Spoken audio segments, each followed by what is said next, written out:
When it comes to interviewing skills, I must tell you that I also, all by myself, had been very conscious of interviews in my life when I went for my first ever interview.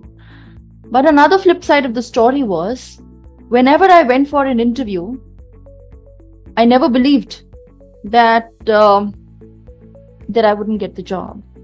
I always went with this understanding that, okay, how would I feel after joining the company? Not once have I ever thought that I would not get a job, or how would it be, how would my interview go. Okay, so the first thing I want to start with you here is to never fret about an interview. Take an interview as an interaction. That's it. Just like they have a choice, you have a choice too. If they have a choice, should we or should we not give a job to a particular candidate, you have a choice too. Should I or should I not take up this job or take up another job? And I'm telling you, when you go with this, automatically you will see that you don't have to worry about an interview at all, because it all starts with a psychological level, having the belief system in yourself. And I must tell you, when I went with this faith and this belief that every interview is, I'm going to ace it, till date, I'm telling you, I haven't failed a single interview in my life. Never. If I step in anywhere, I get the job, or I get some or the other appointment, or I get some offer, and that is final. So the most essential thing is to believe that yes, you will get the job. Now, how we say, okay, believe in yourself, believe in your skills, believe in your ability. What does that believe? So it is like, okay, you can make it. Okay, you can become successful. Okay, you can become victorious today. Aap jeet sakte hain. You can win. Okay, so even for an interview, every single interview is an opportunity for you to become victorious. So that is what it is. With that, we are going to start with this expedition. But before I get on to anything, I want to say that it all starts with you first. That you believe that I will be able to crack this interview. It is just, I don't know, how do you have to do it? How do you have to start? Oh, it's no big deal. This interview is no big deal. Okay, that's fine. That's just absolutely okay. I just have to go and talk to them. I have to just talk to them, interact with them, treat them as humans as much as you are. They are no special people. People on the other side of the table taking your interview are no special people. They are just people like you and I, just trying to find out who is the best fit for our job. Okay? So with that mindset, with that psyche, we get on to an interview.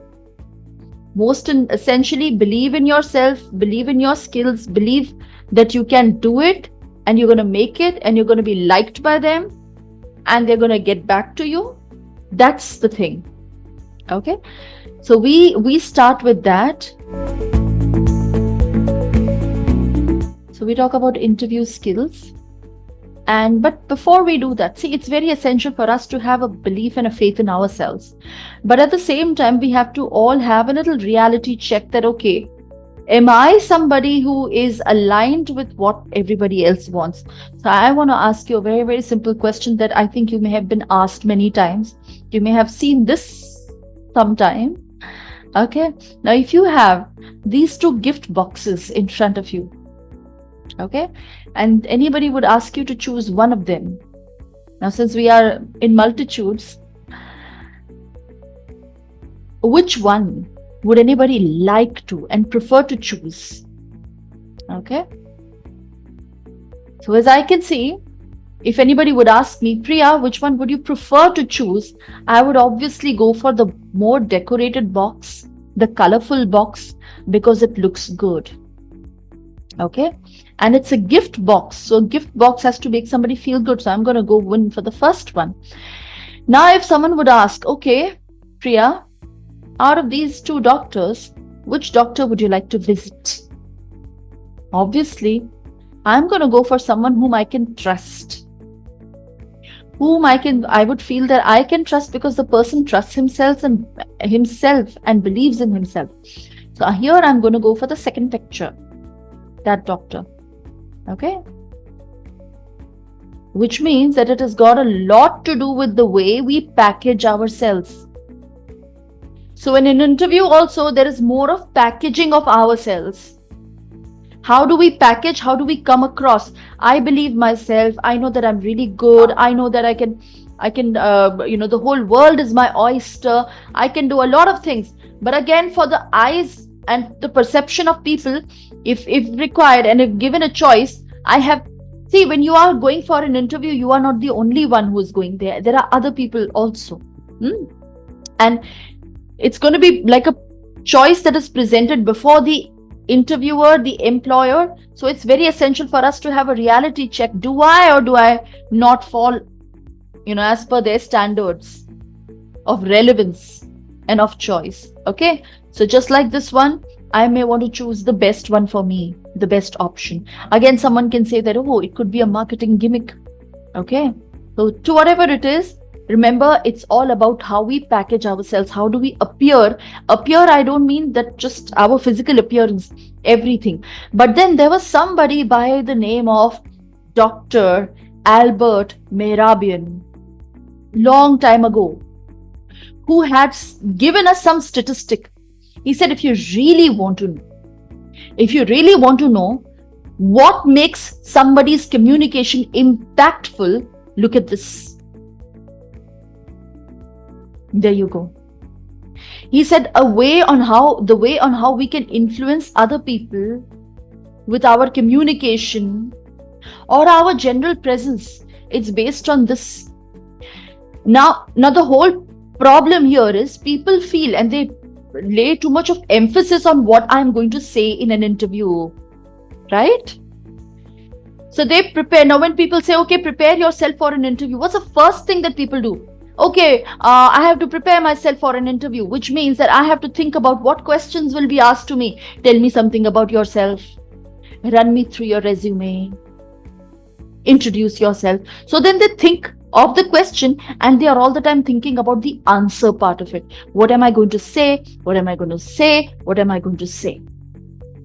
And the say, your words, they put in a lot of emphasis, too much of importance on the words. And see, Dr. Albert Mehrabian says that words alone can have less than 10% impact on people.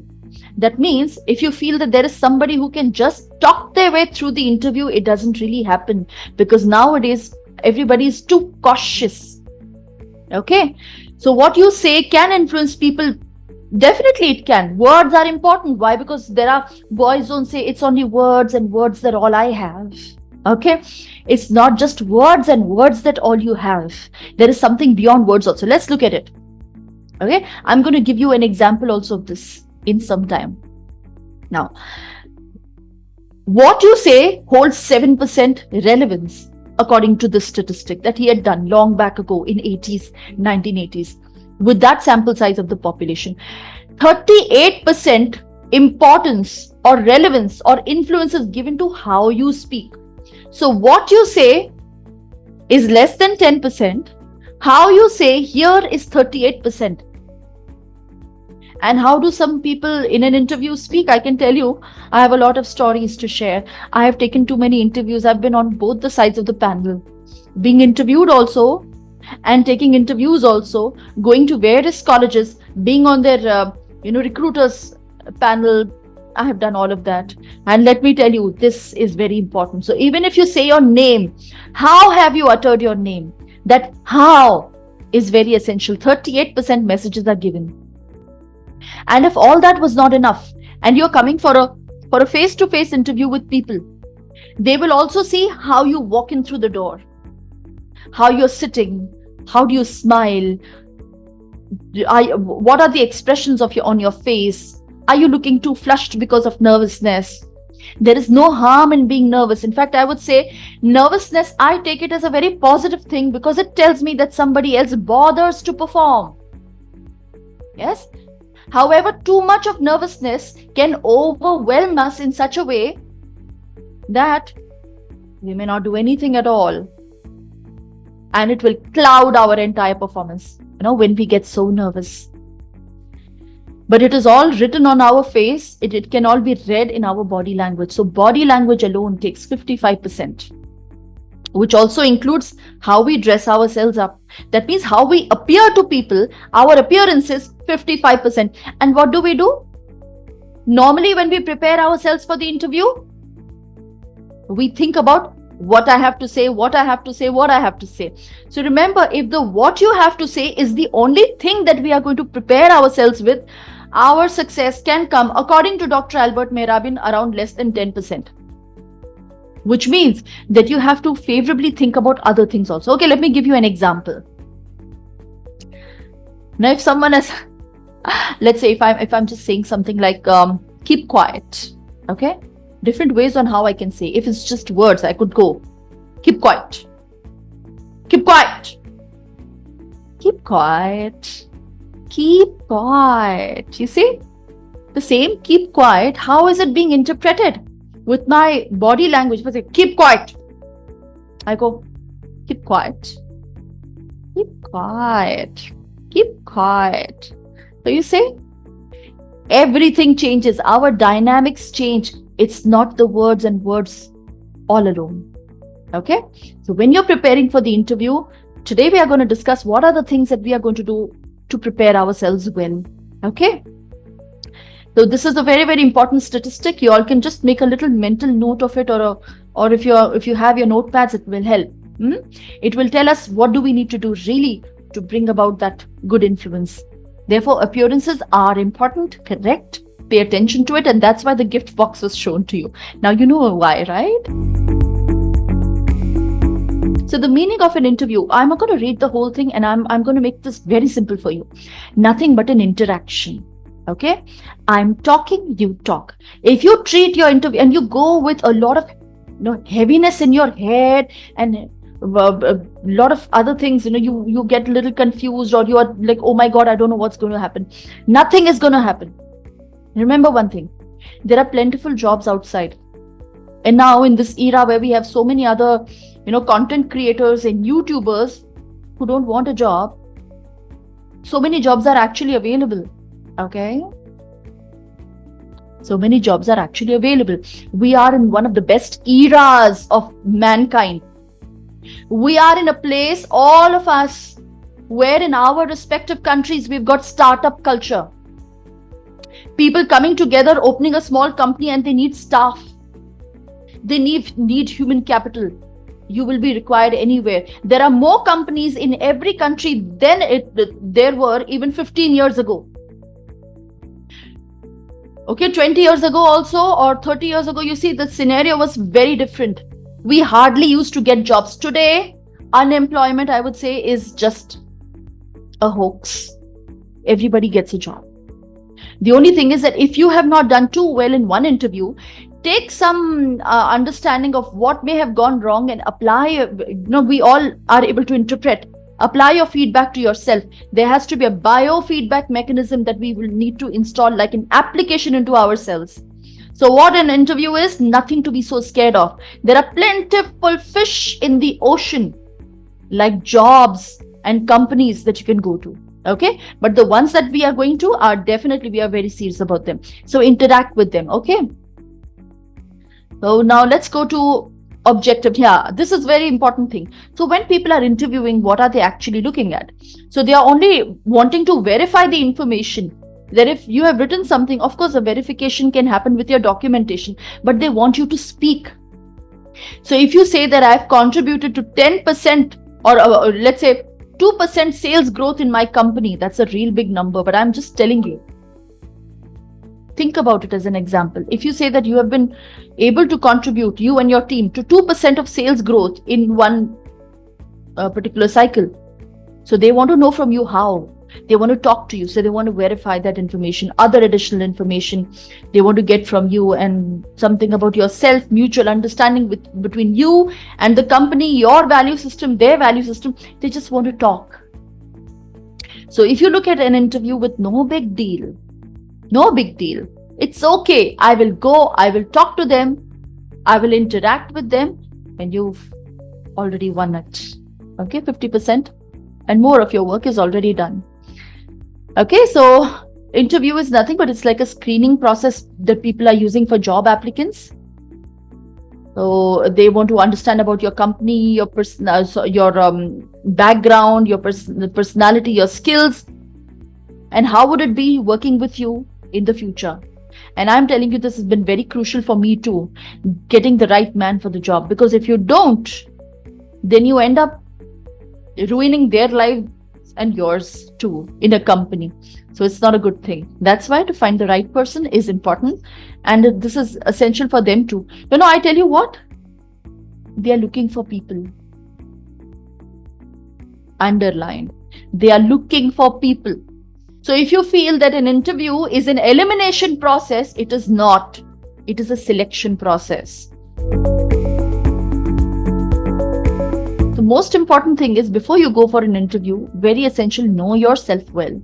So what is your employment objective? What are you looking for?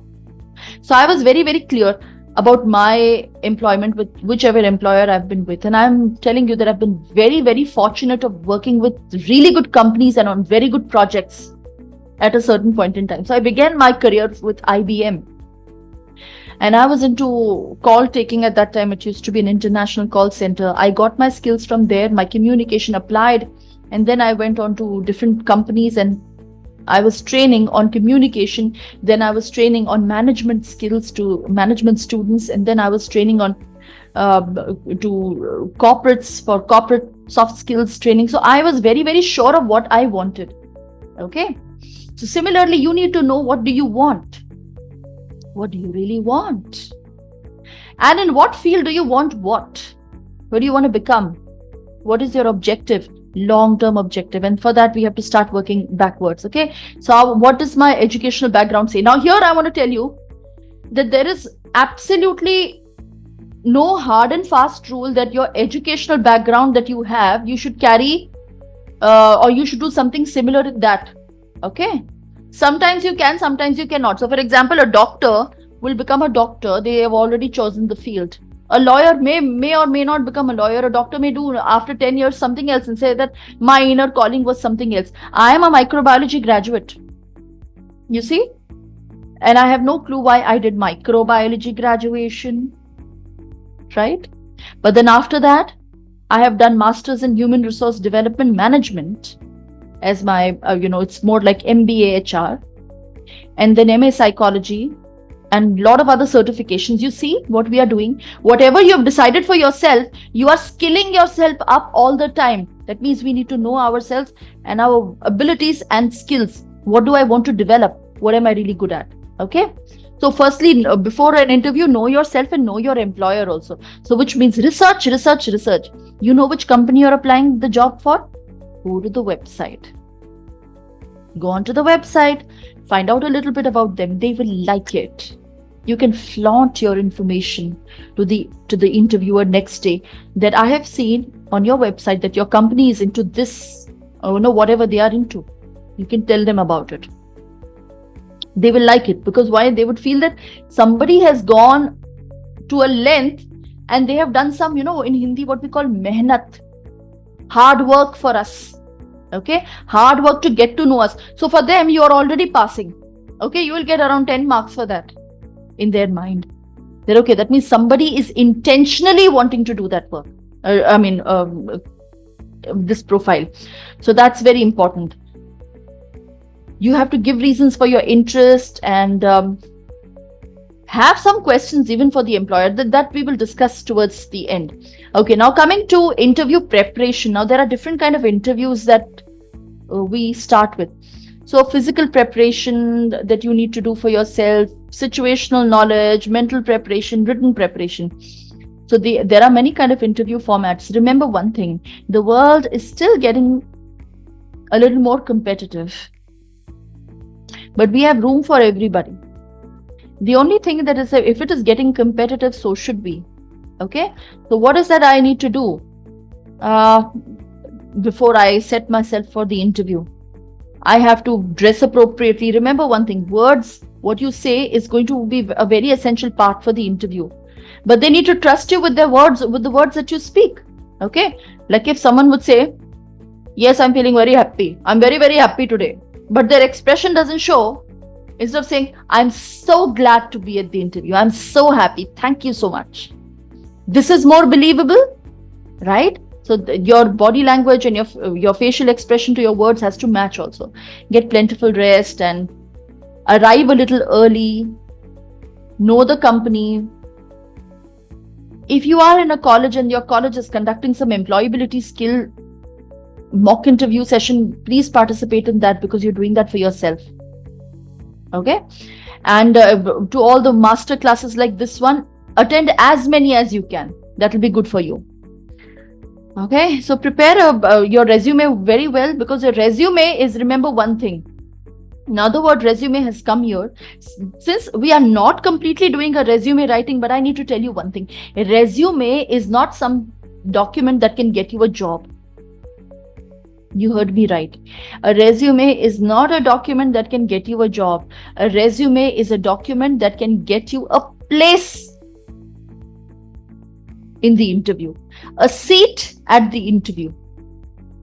And remember one thing, your resume reaches before you do. Before they actually meet you in person, they will meet your resume first.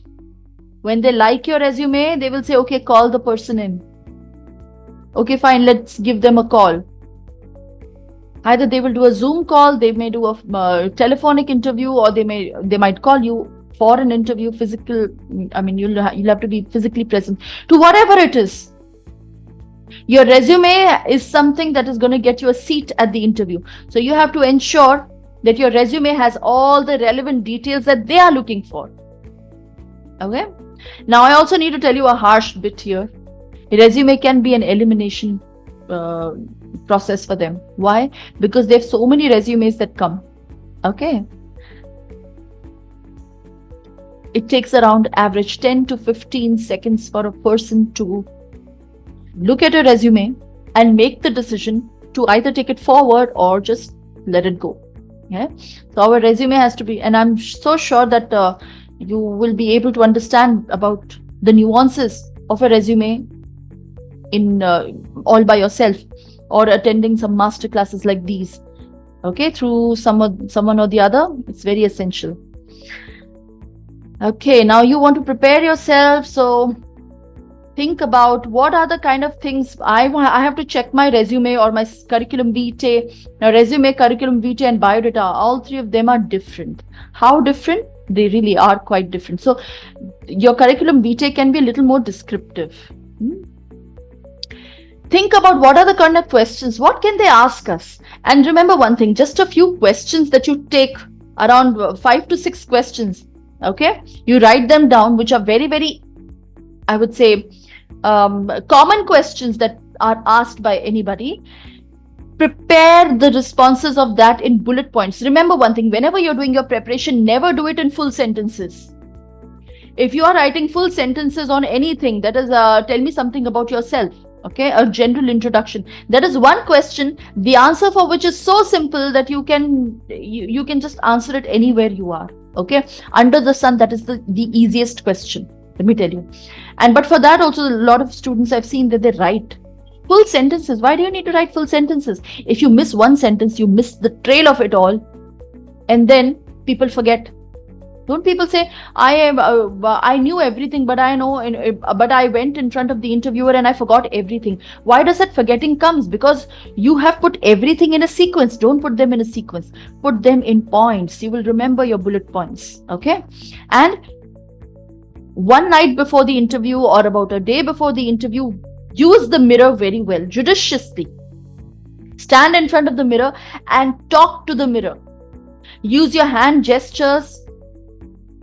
Use your a little more animation on your facial expressions. Use your eyebrows well. Smile in between. Talk. Come across as a very natural speaker. Authenticity is very essential.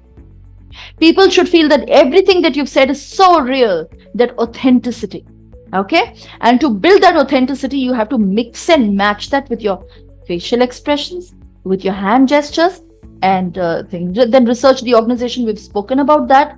Okay, research the job, occupational area, prepare your questions and practice. Yes, we have covered that.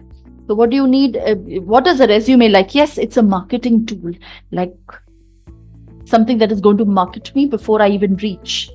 Okay, and obtain an interview and not a job. We are very clear at that. And it's a requirement of many organizations always. Now, when we are talking about interviews, let's talk about the type of interviews that people go through. So it's a basic and a traditional interview always, most of the time, where a person comes. There was a time, when I was looking for a job those years, that we used to have walk-in interviews a lot of times. Just walk in. Anybody who wants to walk in. That means anywhere where the interviews are going on, people would just walk in, they would not take appointment. Okay, but that was those days. Now walk-in interviews are now very common.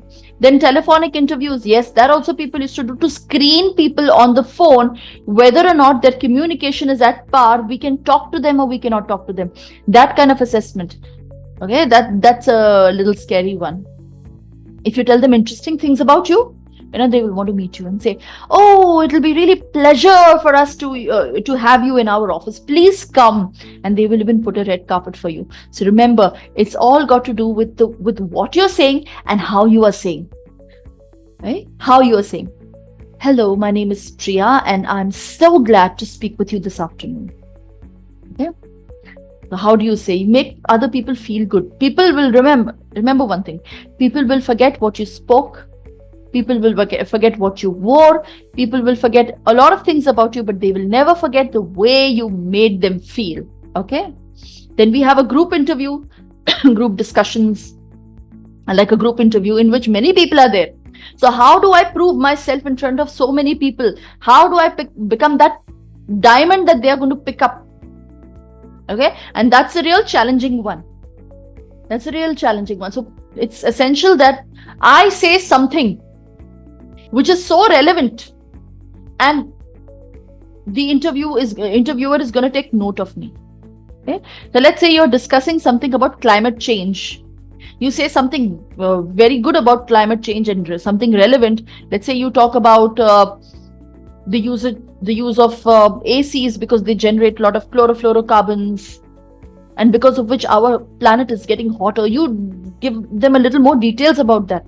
So they're going to take note of that. Okay, group interview is there. And then we have a very, very casual interview that nowadays people are taking to only scan people. It's called interview during a meal or a social occasion. So that also happens. The 5 stages of an interview process. So what they really are. So when you come for an interview, it's going to be like, okay, hello, hi, how are you doing? Yes, I'm doing very well. Oh, nowadays it's so hot outside, right? Where have you come from? And they will just start talking to you casually. They want to see that they can connect with you and you will be able to connect with them and other people in the organization or no. Okay, so have a good greeting, and that's the time for a good first impression. They want to meet not some candidate who's like a robot from somewhere. They want to meet a person, a real-time person who laughs, who smiles, who makes everybody feel good around them and makes people feel comfortable. So that's what they're looking at. So give it to them. Okay, and have a little small talk there. So this is what always happens. But remember one thing, you have to go with the vibe of the interviewer because we are using their venue. Okay. Then personal qualifications and interest in position, they are going to see. Then questions around your ability, your skills, your work experience, accomplishments will be asked. So whether you have a prior experience in work, you can talk about it. If not, let's say if you're a college fresher, please tell them about your internship that you have done. Okay, any internship that you have done. If you haven't done any internship, let's say it wasn't available. So what are the kind of projects and assignments that you've worked on? Let them see what are your skills beyond just academics. Okay. Remember, I have seen it. People who get 80 and 90% may not. It's not always that they are the best ones that we can have as employers. As employees. Anybody with 40, 60, 50% or even a pass mark can become a better employee. It's all about, not about the marks, okay? That's why I really discourage people from writing the marks in the resume, like how people write, I secured 60% in dash exam in dash year from dash university. Why do you want to give that number? Unless you really are a merit lister and you want to show people that I've got 80-90%, then it's a good thing. Okay? Otherwise, it's not necessary. It's not necessary to give your marks. What if somebody doesn't have really good marks? What if in academics they were as good as me? Okay. Right? That means I used to get what? Like 60, 50 sometimes. Sometimes I used to get really scared whether or not will I pass. Okay. So you would say completed dash exam. Okay. Whatever exam, the qualification. Okay. From dash university in dash year. Okay. So again, you fill in the blank. So completed. Okay. That is important. You don't have to really enlist your marks if you don't want to. Because what if somebody else comes into the interview with better marks than yours? And if they're really making an assessment, oh my God, which one to pick and choose, because you've given that number and someone else has got 2 marks more than you, 2% more than you, they will select that one. No, who gave that criteria? It was not required in the first place. You just say completed and get done with it. Okay? Don't need to put so many choices. Everything else is going to depend upon your communication and your rapport building. How do you showcase yourself? Okay, organizational position. So they may ask questions like, why do you want to work for this company? Now, this answer will come with what are your aspirations plus what you saw on the internet when you did the research of the company. Okay, and this question is mostly asked.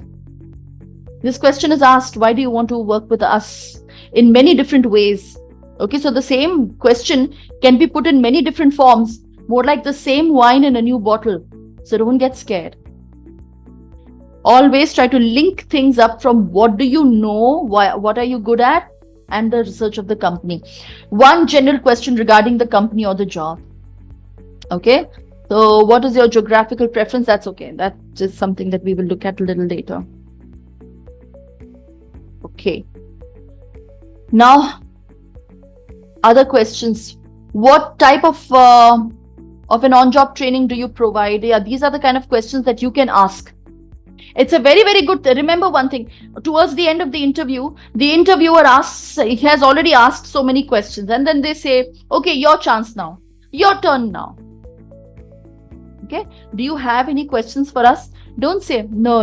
I'm thoroughly satisfied with everything that the company has to offer, the job profile. I have no questions for you. It's not a good thing to do. Okay? Ask them some questions. So what kind of questions can you ask? What makes your company different from its competitors? What are your expectations from somebody who is getting into this role? What are your expectations from someone? You see these kind of intelligent questions, these are not yes and no questions. They are open-ended questions. That means they would require a descriptive answer. And in whatever responses you get, you will have a lot of idea about the company from the employer. Okay? Then close the interview on a positive note. Leave like a really, really good impression in a way that try to ensure that that your answers are so good that they may prefer you and they may like you. If nothing else works, remember one thing, your smile will definitely work. Okay? Because not everybody is looking for someone who is absolutely skilled and very intelligent. You heard me right. If I have to hire people, I'm telling you, I do not hire people. I cannot say never, but I mainly don't hire people for their knowledge, and I don't hire people for their skills also. I hire people for their attitude. There are a lot of people who work with me, interns also who work with me and whatever. And most of them don't even have good communication skills. They don't have a good command over English, and I still take them on. You know why? Because I believe that their attitude itself will do the job, and they will have the intention to succeed in life, and they will learn it all by themselves. Having a person with a great attitude is any day better than having a person with a great knowledge or a skill. You never know. those other people having great knowledge and skill but having zero attitude can challenge you in many ways, and can be no good for the organization. So anybody, first thing that they are going to see, how is your behavior, your behavior in the interview also. And sometimes when they do reference checks, I'll tell you where do they do reference checks coming from. They are not going to call your parents up to know a little bit about you, because parents are those people who, no matter what, they will always speak so beautifully about you behind your back. Okay? They will go to your teachers. They will go to your previous employers to know a little bit about you. And there are other people, certain other companies who go very deep in their research. They even go to the neighbors. Tata's even goes to other vendors who have been doing some or the other service with them. That's exactly how they got their best people employed. In Taj, where an entire terrorist attack happened in Mumbai, and those people who were in the staff, they did not leave despite knowing that there was an attack happening in the hotel. They still stayed to save their patrons. Where did all that come from? They got the best people for the organization, not based on their skill, not based on the ability to speak English, but on only and only their attitude, their willingness to learn, and their willingness to help. Because theirs was hospitality industry. So you see, industry specific skills are also needed, and industry specific attitude. So always have the learner's hat donned onto you. And then we have the STAR technique, which means that, see, this is how an interview should happen. So the first thing is that when they ask you a question that when was the last time you really had a conflict with somebody, because they want to know. Now see, some questions are, tell me a little bit about yourself, tell me something about yourself, tell me about your strengths and weaknesses, where do you see yourself 5 years from now, and all those are basic questions. Now when you go to the next round 2, they like you already. Okay, then they will ask you some situational questions. When was the last time you were in a conflict with somebody? How did you resolve? तो आप कैसे बोलोगे? How will you say it? You will describe the situation. Okay, something like this happened, this kind of a problem, and this issue we had encountered, how I helped, what I contributed. Okay, so you will describe the tasks, the responsibilities that you took to help to solve the problem, and again the action steps that you took. Okay, and what result you got. Now, be it a problematic situation or be it a really, really good situation that you were part of, whatever, because they want to see how do you face challenges. So whether you can get descriptive. There are some companies that put a lot of emphasis on language, but there are some companies for whom language may not be very important if they think like me. Because for me, I would always look for people with the right attitude. Yeah? Because right attitude is the only thing that is the guiding force of this entire universe to make this world a better place and have more and more people involved in creating a better universe and a better vibe everywhere. So remember one thing, if you are a student, how will your attitude be known? Your attitude is going to be known by, were you attending class lectures? If let's say your attendance was only 20%, had only 20% marks contributed, okay, that attendance marks are 20%. But if you have been attending your lectures on a regular basis, that means it's your commitment. Have you fulfilled your commitment as a student? Okay, if you have your lectures online, are you sitting on a video on mode or you have a video off mode that you're sitting on? And when you're sitting on a video on mode, are you taking notes? You see the level of commitment of two students, one of them sitting on a video on mode with their book taking notes versus a student who is sitting video on mode with the camera off, not having any book, only listening to it and sometimes even disappearing. You see? The commitment which makes an attitude. Let me tell you, employers ahead are going to look for those rare gems to lead higher positions when they have the right mix of attitude.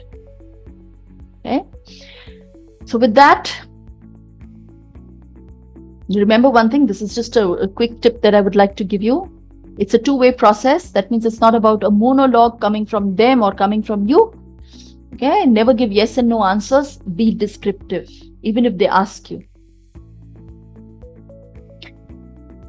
So even if they ask you, isn't it very hot and very warm these days outside? Don't say, yes, yes, yes, yes, yes.